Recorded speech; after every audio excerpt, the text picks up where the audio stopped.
आज हम आपके लिए अमेठी के इतिहास, उद्योग और संस्कृति से जुड़े स्रोतों का एक फटाफट सारांश लेकर आए हैं। आप शायद अमेठी को सिर्फ एक वीआईपी राजनीतिक सीट मानते होंगे, है ना?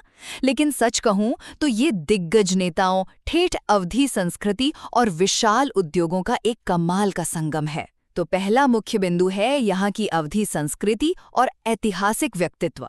देखिए, अमेठी अयोध्या और प्रतापगढ़ के बीच बसा है, तो आप इसे एक पुल की तरह समझ सकते हैं जो अयोध्या की आध्यात्मिकता और प्रतापगढ़ की ठेठ परंपराओं को एकदम बढ़िया से आपस में जोड़ता है। और पता है, पद्मावत लिखने वाले मशहूर सूफी कवि मलिक मोहम्मद जायसी भी यहीं के थे। साथ ही नेहरू गांधी परिवार से लेकर स्मृति ईरानी तक ने इसी जमीन से भारतीय राजनीति की पूरी दिशा तय की है। दूसरा, आइए यहाँ के प्रमुख धार्मिक स्थलों पर नजर डालें। क्या आपने कभी सोचा था कि जिस जमीन ने देश को इतने दिग्गज नेता दिए, वहां भगवान कृष्ण के बचपन से जुड़ी इतनी पुरानी कहानियां भी बसती हैं? बिल्कुल, यहाँ का नंदमहर धाम इसी का प्रतीक है। और साथ ही माँ काली को समर्पित बेहद प्रसिद्ध सिद्धपीठ कालीकंद धाम भी यहीं मौजूद है। और अंत में बात करते हैं अमेठी की औद्योगिक शक्ति की। लोग अक्सर इसे सिर्फ टीवी वाली चुनावी रैलियों से आंकते हैं, लेकिन सच्चाई तो ये है कि ये क्षेत्र एक बहुत बड़ा औद्योगिक पावर हाउस है।